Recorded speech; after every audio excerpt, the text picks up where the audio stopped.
All right. Hello, everyone. My name is Hala Alawi, and on behalf of Atmosphere Press, I am so pleased to welcome you to today's live author reading of new fiction. We'll be hearing Matthew J. McKee reading from Flicker, a novel released on June 4th, Tab Stevens reading from Auraria, released July 30th, and R.M. Tembreull reading from Fractured State, In the Blighted Earth, releasing September 1st in just a couple of days. All three authors' books can be purchased both from online retailers and from select bookstores. And of course, the books can be ordered on Atmosphere Press's website. That's at atmospherepress.com/books. And I'll go ahead and put some links right in the chat for everyone too. At the end of today's event, we are going to have time for audience questions. So during the readings, if you have a question for one or more of our authors, go ahead and type those in the chat and I'll make sure they get asked. And then during the actual event itself, please stay muted so that we can keep extraneous sound at a minimum, but definitely feel free to use the chat for praise and comments in addition to questions. And one last note is that we at Atmosphere Press appreciate your support today and always. If you have a manuscript of your own, we are always looking to read them, so submit your work today to books@atmospherepress.com. Again, thank you so much for tuning in and supporting Matt, Tab, and Ray today. We're going to start off with our first reader, who is Matthew J. McKee. Matt grew up in rural Wyoming, where he gained a love of reading and writing from an early age. Matt went to college in Montana before moving to Alaska, where, in the dark, in an isolated cabin in the mountains, he began to write in earnest. He currently resides in Japan with his fiancée and daughter, and his first novel, Keeping the Stars Awake, was also published by Atmosphere Press. Learn more at matthewjmckee.com. Today, we'll be hearing Matt read from his second novel, Flicker. In this novel, Heat dreams of turning the entire world into cinders, starting with those she feels deserve to burn.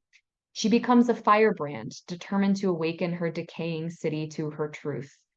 As a mad-eyed detective pursues her and an erratic classmate whispers unsettling ideas, Heat embarks on a dark journey to understand the spiraling depths of her innermost workings. Now I'm going to turn the story over to Matt. Okay. Thank you very much for that wonderful introduction. Can everybody hear me? Is the sound coming in okay? Great. So that was an excellent introduction to what uh, the basic, I think, of the book is. As maybe it's a little confusing, I'll reiterate. Heat is the name of the main character. She's our narrator. And for me, this book was really about, I guess, the thesis about that I was writing about was what if thoughts have you? So I think there's a very interesting idea that you're not always in control of what you think and how you think. And what if I took that to an extreme and kind of reversed the roles of your consciousness and your unconscious.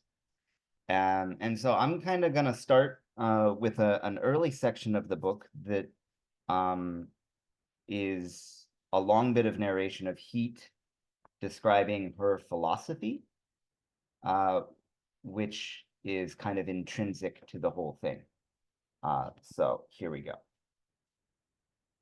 What kind of perspective is worth living? Does that question seem strange to you?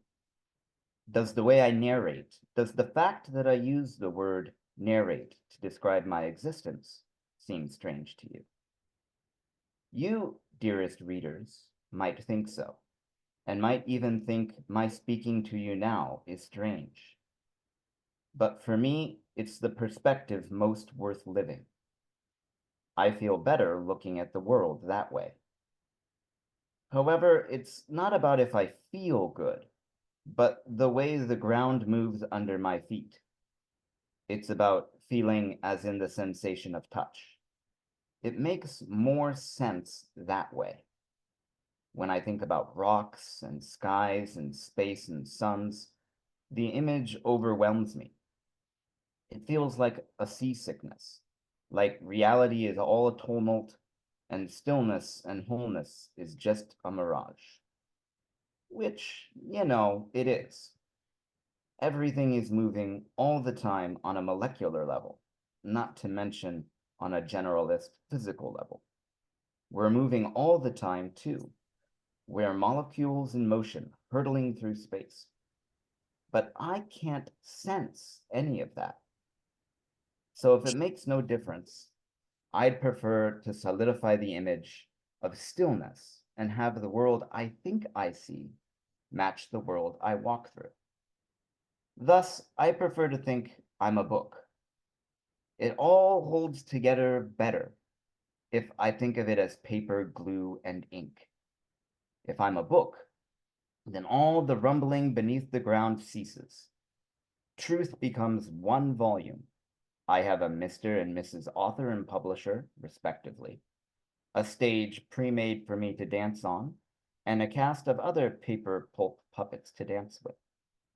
If I think about it like that, then every question, existential or otherwise, becomes startlingly clear. Thus, this is the best perspective worth living, the most honest and pure. You and I had no say in our authorship, nor our publication, nor do we get to say a word about the circumstances that delineate our story and move it forward. People are always overwriting us. Our meaning is decided for us, scribbled in our margins by a hand that cares less about what we think and cares far more about what we should. The woman who took the title of my mother for granted is one such example. She never sees what I'm trying to do, only what I should be doing.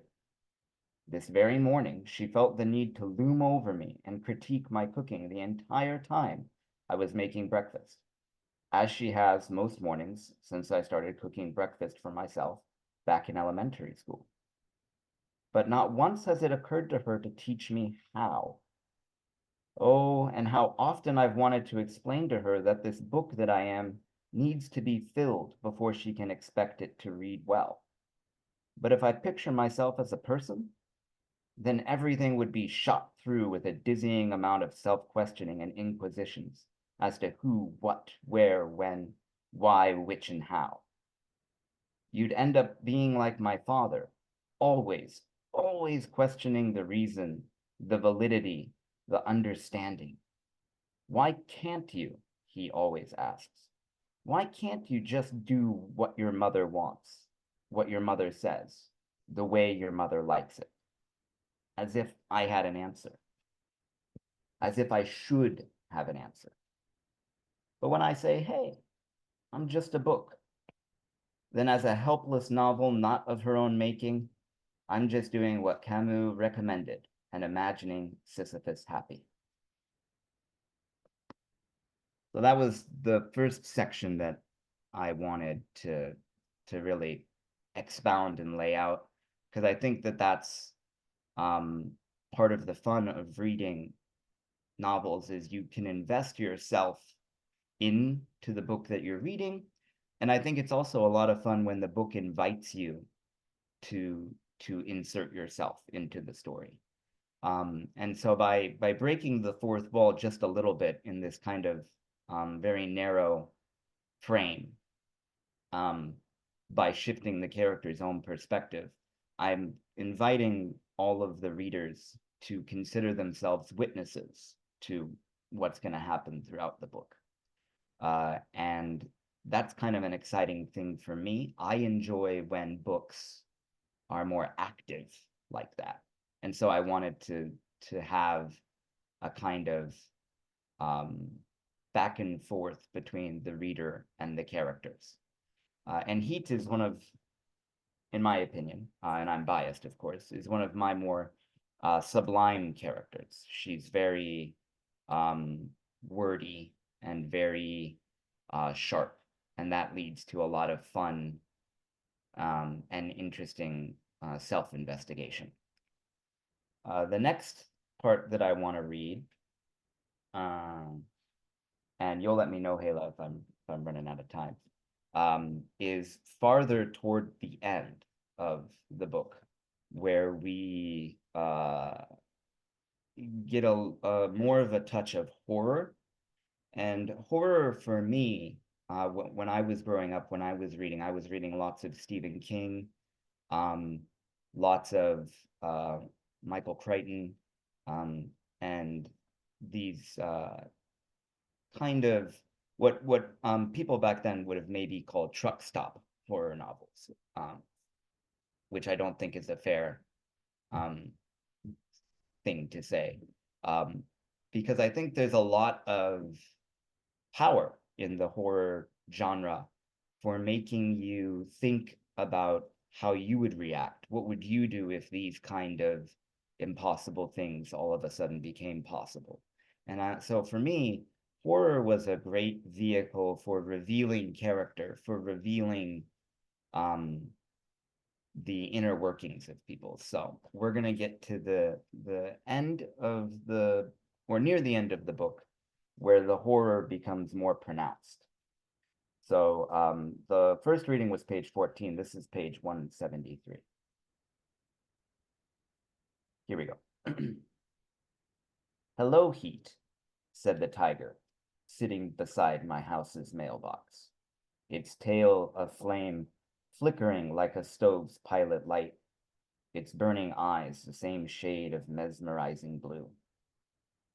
Behind it, the sun was dying, breaking apart as the forest of the night tore into its molten flesh. I've been waiting for you. The tiger stood with a crackle and a hiss, its fiery skin melting holes in my driveway's tar as it began to pace back and forth. Would you like to see the forge in my heart? Its voice was a rumble in my head, its lips curled back in a dreadful snarl. Would you like to see how I burn? And those were the only two readings that I especially wanted to share, uh, because I think they are the most indicative of the kind of novel that I wrote and the kind of story that you'll get. And hopefully they will inspire you to go out and read the book and do some own personal investigations yourself about, what kind of person you are versus what kind of person you think you are. And just to, enjoy the process of reading and interacting with the imagination and your own inner workings in that way. So whatever time I've got left, I'd like to give over to the question side of things, because I think that's also really important. So thank you guys for your attention, and it's been a joy. Thank you so much, Matt. And it was really just very interesting to hear how those kind of writing inspirations fed into this story and how you kind of expanded on that in the actual reading. So, yeah, thank you for that kind of multidimensional version of reading for us. So, reading next today is Tab Stevens. Tab is a first-time novelist who lives in Central Texas with his wife, Carrie, professor at the University of Texas, Austin. While his PhD in materials science from Caltech is quite useful for his day job, he now wishes he had taken writing classes back in college. Combining their love of breakfast tacos with a desire to write together, Tab and Carrie started frequenting the covered porch of a local BBQ restaurant. While she worked on her academic papers, he explored his creative side. Tab found the process to be both challenging and rewarding. Today, Tab enjoys cats, anime, fantasy, science fiction, and stand-up personal watercraft. He's the second person in his family to purchase a retired metal railroad caboose. For more information, please visit tabstevens.com. Today, we'll be hearing Tab read from Auraria. In this story, Princess Eliza knows that her uncle, Prince Logan, believes she's the root of all his problems. Having uncovered the crimes of his followers and gained support from merchants and commoners, she refuses to yield to his will. With her aunt out of the picture, she stands as the greatest obstacle to Logan's ascension to the throne. Desperate to secure his position, Logan seeks to eliminate her permanently. Tab, take it away. Thank you very much for the introduction. I'll go ahead and start reading from Chapter 4. Captain Refren and the 1st Mounted Infantry Company of the Kingdom of Vorland arrived at the edge of the village. The sound of battle could be heard coming from the village center, and a massive giant was seen fighting something near the church. The company quickly dismounted, formed ranks, and began a quick march into the village. Captain Refren wanted to secure the princess as soon as he could, but moving too quickly risked encirclement by the monsters. They moved in standard formation. An outer screen of sword and shield fighters protected the company's pikemen. The company's route followed William's path of destruction. The scattered goblins and wolves, each dead from an arrow through the eye, were initially a novelty, but soon became a feature of the decimated village. Only the captain and the company's veteran soldiers seemed to notice. The rest of the company was focused on the battle that was unfolding before them. Refren stopped the company at the edge of the church grounds. A nightmare scene lay in front of the soldiers. The corpses of goblins, wolves, and ogres littered the ground. Blood and gore seemed to cover every exposed surface. 3 figures were still moving: a massive 10-meter giant, a heavily armored knight with a glowing white sword, and an archer in Vorland's army's colors. At first glance, the giant's heavy, crude armor was largely untouched. The thick metal could repel the attacks of even the strongest human warriors. The joints in the armor were a different story. It looked like the giant had fallen into a cactus patch. Needle-like sticks filled every joint: neck, shoulder, elbow, and knee. The giant bellowed in pain with every movement. The archers continued to circle the giant, adding more arrows to the joints. When the company arrived, the giant had been facing away from them. As it swung its mighty club where the archer had been but moments ago, the giant turned, its face now visible. Both eyes were a ruined mess, and tears of red streaked the giant's cheeks. Its ears shared a similar fate. The sides of the creature's dark helmet were stained crimson. The archer's arrows had been delivered with inhuman accuracy. The knight with the glowing sword, however, was the star of the show. He was darting around the feet of the giant, attacking the ankles and legs, and narrowly avoiding being crushed as the giant stomped its feet. The glowing sword carved furrows in the giant's legs, painting both ankles and feet with the giant's blood. It was an awe-inspiring sight, and the soldiers stood in trance. Captain Refren rallied his soldiers and moved them back to a safe distance. The chaos of the battlefield was extreme, and it was unclear how the company could exist. Still, he readied the pikemen at the front of the group. At a moment's notice, the captain could move his troops forward to engage the giant. Something about the movement of the knight and the archer didn't make sense to Refren. He took a moment, and then he realized that the knight and the archer were moving in perfect coordination, but neither had spoken a word. Their next maneuver took his breath away. Circling the giant from opposing sides, the two met just behind the giant's right knee. The archer had stowed his bow and placed his hands before his body, interweaving his fingers in the form of a basket. The archer bent his knee in preparation for the knight. The knight approached at full speed, placed a foot in the archer's hands, and was launched high into the air by the archer's quick upward movement. The knight flew through the air and scored a deep gash in the back of the giant's already damaged left knee. The knight's landing was a bit rough, but he rolled out of the danger and soon returned to running without a stutter. The pair repeated the maneuver on the giant's right knee. The giant's joints were so damaged that the legs collapsed beneath it. The ground shook from the impact. The giant bellowed in pain. It thrashed its arms, desperately trying to destroy the knight. Over the din of battle, the knight yelled, "Are you Vorland's army?" Captain Refren yelled back, "Yes, we are." "You might want to move back a bit further. This is my first giant, so I'm not sure where it's going to land." The captain ordered his troops to move back about another 30 meters. While Refren noticed that something was odd about the knight's voice, the wisdom of the request seemed solid.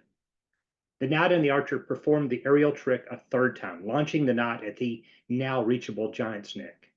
The sword flared with magic as it sliced. The giant made several gurgle sounds and placed its hands to its neck to stop the bleeding, but to no avail. Fresh blood sprayed across the church grounds, painting everything a gruesome bright red. The massive creature's body began to convulse. The knight flew through the air one final time, now landing on the giant's shoulder. With its head tilted forward, the giant exposed the back of its neck. Yelling timber, the knight slashed its magical sword, and the giant's head bounced several times. It rolled across the ground, finally stopping just outside the churchyard's gates. A few seconds later, the giant's body toppled forward.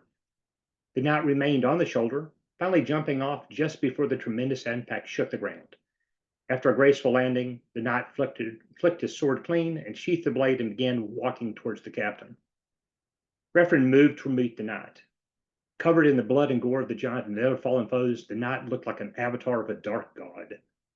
The captain looked of concern must have shown on his face as the knight stopped, suddenly looked down his body and uttered a high-pitched exclamation. "Sweet goddess! Please forgive me, Captain, but my master would be very unhappy with me if I introduced myself in such a state. I need a moment." Without waiting for a reply, the knight moved back several steps, turned away from the army troops, and placed his gauntlets and helmet on the ground beside him. He placed a hand to the sky and uttered a single word. A sudden downpour of water fell from the sky, but only the knight and his immediate surroundings were covered in water. After a few seconds, the water stopped as quickly as it began. Much cleaner than before, the knight picked up his gear and turned back to face the troops. After making eye contact with the knight, Refren had a sudden realization. The knight was female, not male. The tone of her voice and movements in battle now made sense to him. The signs of her gender were subtle. Even with her helmet off, her armor was hidden by the shape of her armor hid the shape of the body beneath. The captain's mission briefing had mentioned that the Lanos princess was guarded by a female knight named Dame Lily. The briefing had a few details on her. Besides serving the princess, Lily had also served as a combat healer for the Aurarian Guard. The Vorlon military tracked potentially dangerous individuals and groups inside its country and assessed threat levels based on their destructive potential. A normal combat healer was considered threat level low. Dame Lily's fight with Orlando last month had upgraded her to a moderate. However, after witnessing her prowess in battle, Refren planned to report back to HQ that her level should be upgraded to extreme. The smiling female knight bowed slightly to the captain. "Thank you for waiting. I didn't want to make a bad first impression." Once no longer obscured by the helmet, her voice was clear and present. "I'm Lily, a knight of Lanos and a priestess of the Earth Goddess. Pleased to make your acquaintance."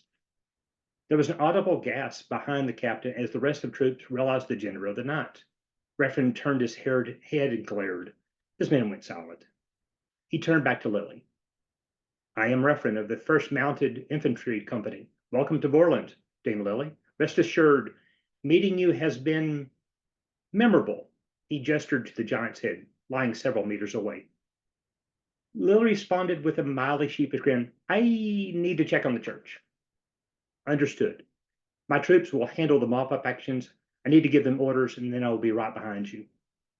The captain returned to his lieutenant and gave instructions to secure the village. The company quickly and efficiently began executing its orders.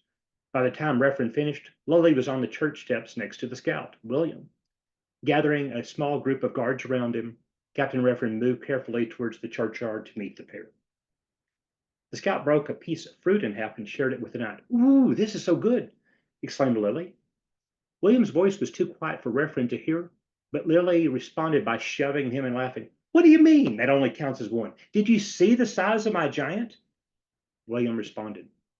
With fake outrage, Lily declared, "Well, of course size matters." Refren halted and surveyed his nearby troops. Without exception, each soldier had stopped and what they were doing and was now trying desperately to contain their laughter. The tension and fear left over from battle had been wiped away in an instant. Dame Lily was a monster, but she seemed friendly and somewhat naive. As he continued his walk, the captain thought to himself, "Don't worry, Lily, you've made quite a first impression." As they continued to move, one of the soldiers started cheering. He was soon joined by the rest of the company.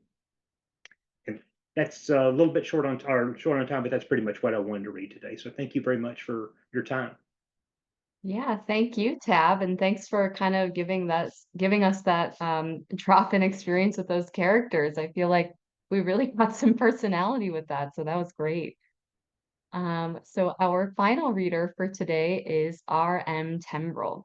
Ray is a devoted husband and proud father, a combat veteran with 26 years in the U.S. Air Force, and an accomplished career professional in law enforcement, physical security, and anti-terrorism. In his travels and endeavors, he has experienced the best and worst of humankind. He's also an avid scuba diver with a lifelong passion for experiencing the planet's natural wonders, employing his skill as an artist at every opportunity. His love of writing is only matched by his respect for nature. He has distilled the whole of himself into his literary works. Now, what we see is the new genre of eco fantasy.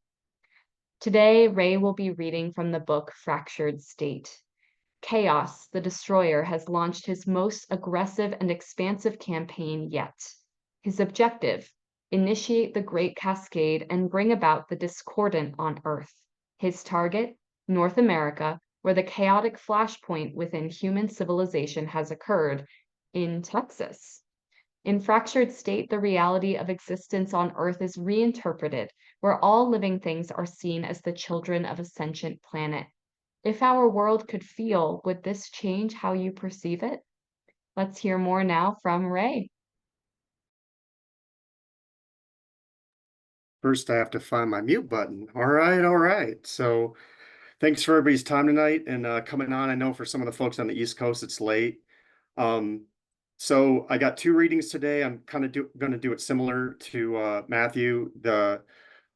Just two quick ones to kind of give a flavor for what's in the book without any huge reveals, and kind of give kind of the diversity of scenes and writing throughout the book. This is book one of what's planned to be a 9-book series right now called the Blighted Earth series. Segment one is from the prologue I call Purgatorium. It's kind of like a movie trailer version of writing. There's introductions to the main characters and the main settings in the book. And then this introduces the internet. This segment introduces the internet as an existential sphere with a sentient being trapped within it. So just imagine if you were within the internet, what it would be like. And I'll go ahead and start. Suffocating. How? How is this possible for one without lungs? A being without form in a virtual realm without air, without matter. However, this nowhere everywhere was not devoid of life, and this sentient being, perhaps one of the very few here, was under extreme duress. He was a displaced elemental sentience who was fighting for his life. He had not felt this close to death since surviving his dislocation event to become a refugee in this strange sphere the others on the outside called the internet. Some of the others called him a machine ghost. He did not like to be called that, but the truth of what he was now was indisputable. The cyclic sequence of transactions had started just like all other days in the endless, indistinguishable and unmeasurable in the tradition context of time. He had been cruising these transactional pathways like the pelagic species of the great oceans ride the currents and patrol the hadal zones of the big blue. One of his normal subroutines, he had been searching among the black and white of bits and bytes, comprising data flows for news of the natural, where he might be able to influence favorable outcomes for living beings and meta ends on the outside. Completely absorbed, weaving in and out, he had been picking his way through the continuous data streams as fish searched the coral reefs for food. That was when it happened, the crush. It was the crush of something which could only be described as a rogue wave with the volume, weight, and power of a tsunami. But the tsunamis of the earth reel give forewarning for the knowing and the wary, the sudden recession of water from the shore as the monster wave pulls vast amounts of water up into its leading edge, adding to the downward thrust and increasing the power of its crush upon making landfall. In the virtual environment, there was no warning. There was no distinguishable intersection between land and sea. There was no land.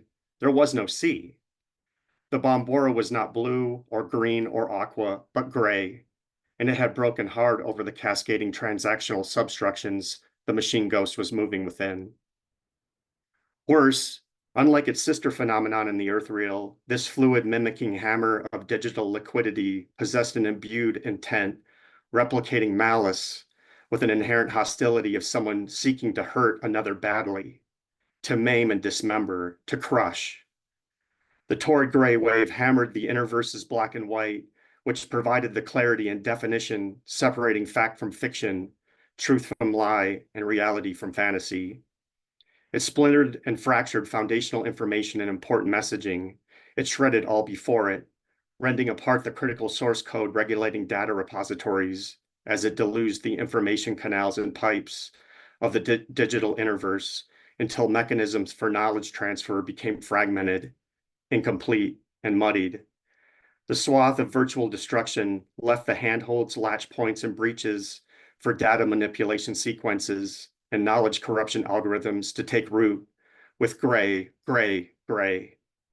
As far as the internet-born sentience could perceive, as for the elemental sentience, he had been driven down, down, down. The digital realm was now his sheath without form. The breath of his new existence was data, his blood, code, his muscle and organs, algorithms. Thus, the how of his suffocation, the mechanism of his drowning, was not the absence of something, but the presence of it. He was not meant to breathe the overwhelming toxic hostility and the invasive corrosive deception. The virulent code underlying it was an aggressive, wide-spectrum virus, trying to penetrate his being and co-opt him into the insidious schema, corrupt him. He could not breathe, and movement did not matter until he could see a way out of it. He was swept up in the whole of it, and despite the threat to his existence, found himself wanting to embrace the way of it. It was insidious by nature, but isn't that how hate works? If only he embraced it, maybe he could breathe, and if he breathed, maybe he could leave and not have to fight this ravenous, turbulent flow. He latched onto the only stable remnants of transactional structure he could find, and only when stationary within the fury of it did he finally understand its true nature and the undeniable relentlessness of it. He did not want to succumb to it. He could not, but he needed to breathe, take it in, live on in the place he was never meant to live. It passed just as quickly as it began. Its tornado-like power was unsustainable, but it left its gray marks everywhere, like wretched claw scrapes which had weakened the cage. In the immediate aftermath of it, it was hard to tell the truth from lie or information from disinformation or misinformation, just as it was always difficult to find ally or friend in the immediate cessation of the bloody battle's conclusion. When he reached the closest approximation of the surface, he struggled to find any of the structure of continuous transactional process, which always reminded him of the root lattice works of the forest or the web networks of the Arcilium. Like the natural network, this digital interverse is intended to transfer and store knowledge, so the transactional flow needs to be predictable and maintain its cyclical nature. This way, the data circulations are meant to structurally replicate the fluidity of the water element canalized within biological structures. Everything here, design, function, process, is prosecuted in the interest of efficiency, but its surrounds felt like it now retained little interest in being efficient. It sought to disrupt and divide. Before the pockets of gray dividing were known, few in number and easily avoidable, but now, in the gray wave's wake, the forces of division dominated. The clean lines of well-defined black and white had been circumvented, breached, and overcome, then swept away, gone. How much longer before STEM is gone, thought the displaced elemental sentience. Maybe there is an other on the outside who can help STEM before this place goes gray. So that was the first section. I'm going to fast forward to the middle of the book. I'm going to give a profanity warning in this area. I'm going to sub brigand for the F word just for everybody's sake. But by this point in the book, you get to know one of the main human character, Arden the Druid. But at this point, what you don't know a lot about is what Arden was or who he was before he became a druid. And so that's what, but you learn about this and who he was before through flashbacks and how he came to be where he was. Friggin' Mac, that smile, those eyes had a see right through him, right into his soul kind of power. If humans ever had a keeper, Mac would be it. He knew Mac was a friend of the purest, most noble kind. There was no human alive endowed with kinder eyes, but he couldn't look into them. They were like looking into the world of Norman Rockwell, ice cold lemonade on a hot, sweltering summer day. Oh, and a warm fire with a cat on your lap and a dog at your feet on a blustery winter night. Or maybe the entire perfect looking family gathered for grandma's Thanksgiving dinner with all the fixins and none of the worries, conflicts, or stress normal people have and grapple with every day. Yeah, Mac was just like that, a poignant reminder of just how far the imperfect was from the perfect. Friggin' Mac. Shit. Arden was allowing himself to get distracted again, but it wasn't his fault. The driver of the bus was to blame. Every time he turned around and smiled at everyone, and the light glinted in his eyes, those eyes were the very last eyes he looked into before his life and those of his soldiers, his charges, his friends exploded, and this life reassembled itself into a living hell within an iron suffocating grip, efficiently constructed to crush his spirit without crushing his body, compressed and mashed into the meaningless, into less than nothing. The dead was treated with more dignity, and then again, they deserved a hero's death. Death would have been a reward. Even this coward's life was still far better than he deserved. This punishment was his for surviving. Mac was actually the last hand he shook before the end of the world. Well, the end of his world, the final personable interaction before cruel fate intervened. The darkness fell, and he shunned any form of human contact. And the handshake itself was memorable, a real flesh on flesh, grandpa grip one, because everything after he left the motor pool and transitioned to on mission was ensconced in military. Every breath, every smell, sight, and sound. The outer coating of battle ready was his girded interface for entering a deadly and unpredictable world, which he donned like an overcoat on his way to his special kind of work, where everyone looked like him, heads in helmets, eyes behind sunglasses, faces and necks swathed in smogs, hands sheathed in gloves, and bodies wrapped in camouflage garb, body armor, and individual equipment. In the out there, everyone who didn't look like them was a potential threat, the enemy.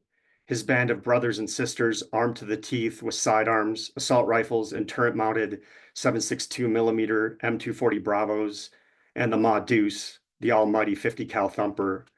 He was mighty, the leader of a modern Mongolian horde, riding at the head of a cavalry mounted on iron steeds with oversized run-flat tires that churned up the dry earth into dust clouds and stank of diesel and cigarettes. Like so many times before, they were on their way to save a people who did not want to be saved or want anything other than to be left alone to fight it out for a homegrown solution to their tribal problems, something in keeping with their faith and more enduring than the artificially buoyed security of a US-led coalition and warehouses of American money. The Americans could leave the money, but they needed to go. Here in the land of scarce resources and disenfranchised peoples, windblown sand, and oppressive heat, corrupt leaders had the final say. Their power was ruthlessly hard won, and they were hopelessly entrenched, like barbed wire that could not be removed, because the deep wounds had healed around it, and it would now cause more damage to remove it. No amount of US money or military firepower could change that, not unless Americans employed nukes, wiped the slate clean by turning the ancient desert into green glass and human ash, and just started over. The controlled burn was no longer an effective tool for preserving this overgrowth of inevitable. The real malignance could not be eradicated. It had simply gone into hiding until a day finally dawned over this sun-baked country, which no longer included United States intervention. Yet the saviors always broke wire, confident their first world solutions and religious convictions were the right answer for everyone, and the timeframes for measuring success of lasting change were year-long deployments. They weren't going to be there to pick up the pieces when their country and other coalition forces packed up their gear, picked up chalks, and dusted off, to be carried aloft by great metal wings and thumping helicopter blades. They would be long gone when the giant, unsustainable void left in their wake imploded like a fuel air munition detonated inside an underground bunker, hiding the Western world's definition of terrorist. Truthfully, his first squad was not looking forward because they were too busy and too consumed by the moment, and they were jacked. Hell, they were adrenaline rushed, energy drink fueled, and conditioned and trained to escalate matters to violent outcomes to see their mission done. Friggin' yeah. Max was the last voice he heard in unfiltered true tone, undistorted by mouth coverings and pushed through thin pipes of encrypted radio communications via worn mics, thrown by vehicle-mounted antennae to satellites, and then bounced back down to the planet's surface to finally be received and heard over shit headphones of warfighters on the move, by infantry bouncing around inside loud armored vehicles with zero sound dampening, the crackling chatter of excited mech mouths pinballing back and forth from truck to truck across sketchy tactical inter-squad commo systems and staticky mob reachback channels. Max was the last unaltered human voice before the intensely focused world, narrated by tactical banter, saturated with acronyms and mixed with the muffled sounds of clinking battle rattle, banging ammo cans, and creaking equipment, swinging in mounts and groaning in tie-downs subsumed their perceptors and became the loudest voices in their wartime narratives. That chaotic cacophony of the outside the wire patrol went on as anticipated for hours until harshly interrupted by the big boom, the squelch of commo systems on the leading edge of the screams of the dying and gravely injured after bodies and gear were sent tumbling and crashing like shoes in a dryer as hundreds of tons of armored trucks were tossed by the powerful hand of an enormous blast wave like so many child's toys. The sounds of his world exploding tracked just behind the unbelievable forces and blast over pressures, which gave the monster its voice. The ghastly delay from impact to when its manifested howl became heard. This only served to make the ordeal measured in milliseconds more surreal, because the timeline was virtually infinite of scale for the human ragdolls tossed within the unrelenting confines of the rolling hulks meant to protect them. Mac's silky, smooth voice seemed a world away in that moment. The luxury of the relative peace and safety of their forward operating base, which was even farther away now, a lifetime away. A life he could no longer get back to because it no longer existed, and Arden no longer wanted any part of it, even if it did. Mac, the magical voice capable of involuntarily inducing painful memory recall, and now the driver of a bus which spirited Arden and his grove out of Austin under the cover of darkness. And I'll end with that, and that's a shout out to Tab, since he's in Austin. Thank you so much, Ray. I think you really kind of just painted this world for us and dropped us right in. So that was really quite immersive. So yeah, thank you for painting that picture for us. At this time, we do have time for our audience Q&A. So if anyone has a question for one or more of our authors, go ahead and type those in the chat and I'll make sure they get asked. We do have a few questions that have already come in. This first one is actually for you, Ray. This person says, you called this book an entry in eco-fantasy. Can you talk more about this subgenre and what you find compelling about it? Well, I'm calling it eco-fantasy because first of all, that it's fantasy, definitely fantasy, but it's meant to be an epic world building, just like any other fantasy, but it involves a world hidden within our own, that where you have a sentient planet, all lives are the gifts of Earth Mother, and there's a hierarchy of sentience that we all occupy. We progress through many lives, and we hopefully, if we live well, we're in positions such as guardian spirits or elementals where we can help Earth Mother defend her earthly biome. So part of this is getting people to look at the world, our natural Earth, in a different way, and in that way, but also be entertaining, right? And in that way, maybe people will take better care of the planet and care about it a little bit more if they think about it more as a person than just a thing to be exploited. Yeah, I really love that idea of kind of reframing almost. So I can see why that would be very motivating, to put that kind of story to paper and to send that message out. So yeah, I'm really excited to see how that reaches people. This next question is for Tab. This person says, I love the cover of your book. It seems to have some anime influence in it. And you mentioned that you love anime. Was that part of your inspirations for the story? And if not, what were your inspirations? So definitely there is. There's a little bit of, and not so much in the passage I read, but there's a few isekai readings and stuff or whatever. I've watched way too much, I think, Crunchyroll and stuff during COVID and all those times or whatever. A few too many light novels here and there, but it's this one's probably more straight up high fantasy, but definitely has some inklings. Part of the fun of writing a book or whatever is putting the Easter eggs in for people to find. If anybody can actually find the Eve Online reference that I hid deep within the book, which is it's an online game or whatever. I have this really weird reference that maybe one friend will be able to pick up on. That's about it. But it's kind of fun. Thank you. Thanks for the question. Yeah, I always love to hear when anime is an inspiration to authors because I totally get it. So yeah, thanks for illuminating that a little bit for us. And we definitely have some things to look out for in the text. This next question, this is for Matt. This person says, I can feel this interplay of darkness in the narration of your book. How did you tap into Heat's character and to give this honest portrayal of her? That's an excellent question. I think for me, there is always some darker thoughts that we all have.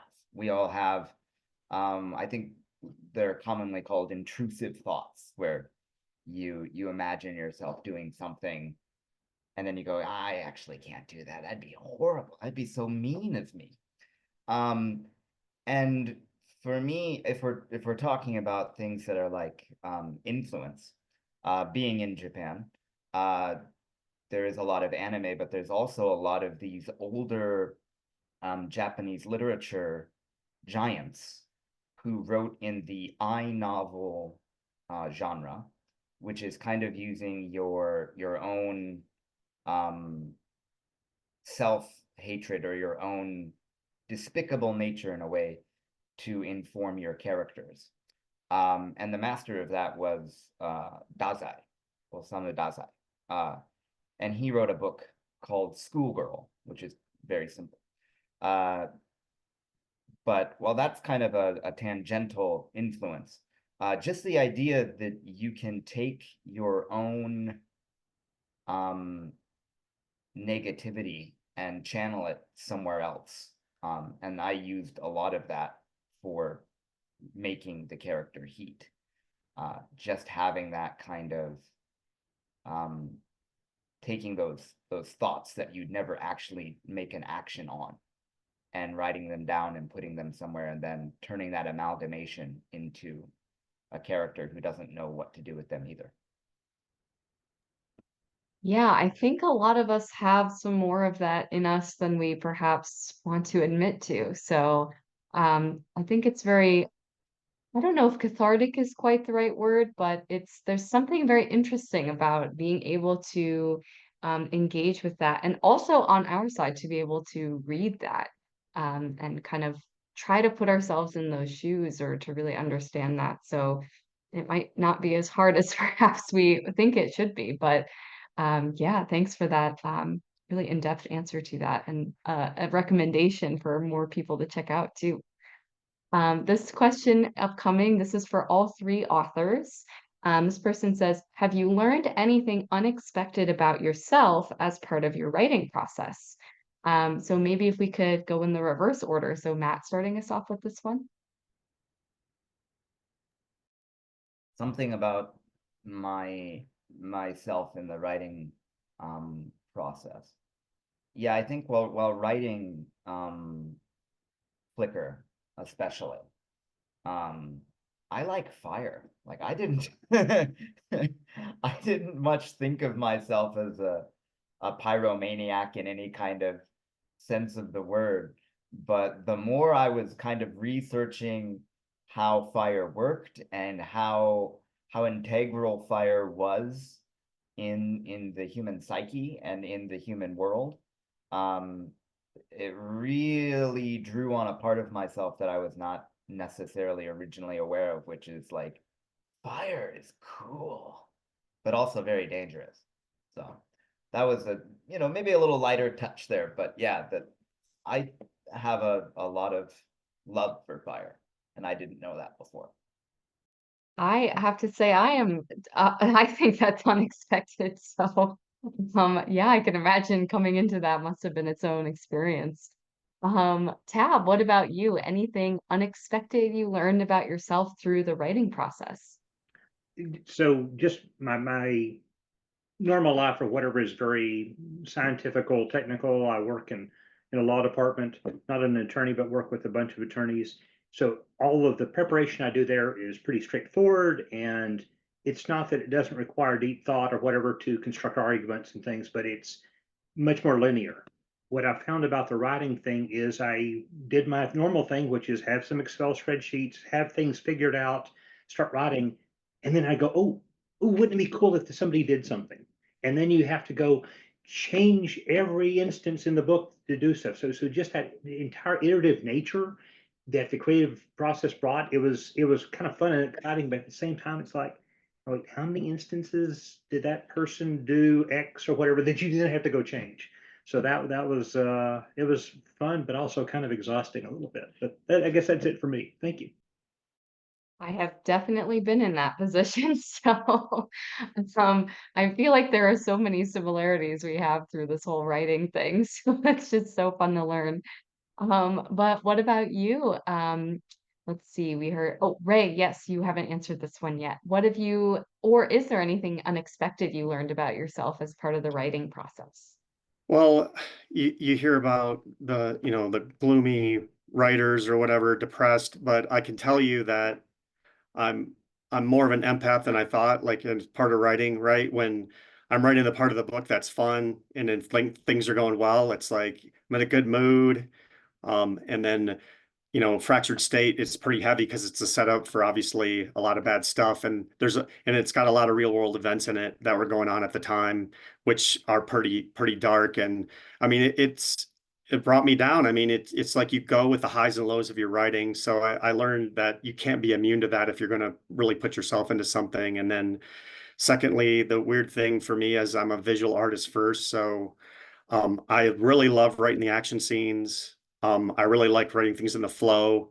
Um, but I have to go back and force myself to actually do the descriptions of the characters, right? Because that to me, that's a little bit tedious and a little bit of bookkeeping. But I try to make that fun too. And then the last part for me is just it amazes my wife, but sometimes I'm writing, I know what end state I want, but I have no idea what's going to happen. I just start writing and it just kind of writes itself. So it's kind of weird.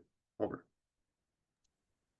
No, yeah, I kind of I really understand this kind of need for sometimes you just need that discipline aspect and sometimes you just need to be more loosey-goosey with it. So it's kind of funny how that, plays out differently at different aspects of the book, whether it's action or it's characters or, whatever it may be.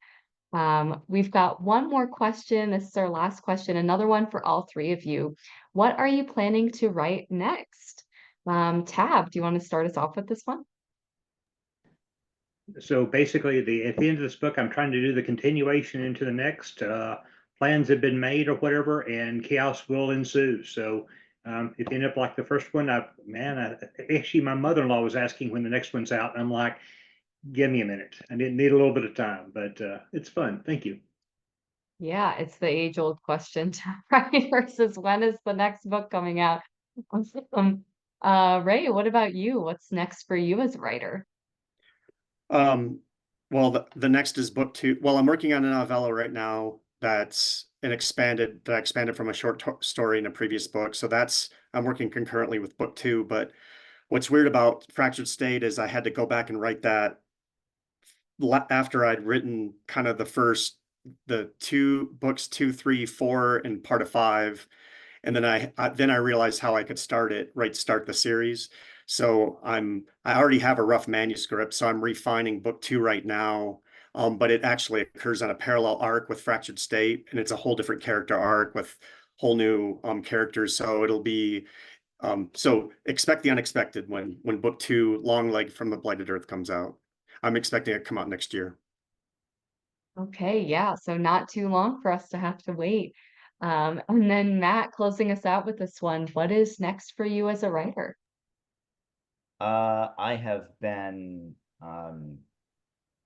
goal oriented, I suppose, this past year of writing a short story every month. And I've taken those short stories that I've written and I am putting them together to turn them into a novella. So each short story was connected. And it is, I guess, a hallmark of my writing that it's again about the human psyche and how that is affecting the world we live in and the future we go to to think about how the past is present and the current present is going to be moving into the future. So I've been trying to get that kind of project put together, and it's currently in the editing stage, which takes me a long time to do, but it's a lot of fun, and so that's coming together pretty quickly, and I hope that'll be something I can put out in a reasonable time next year as well. Yeah, so lots of really exciting writing projects from all three of you. I'm excited to see all of these come to fruition.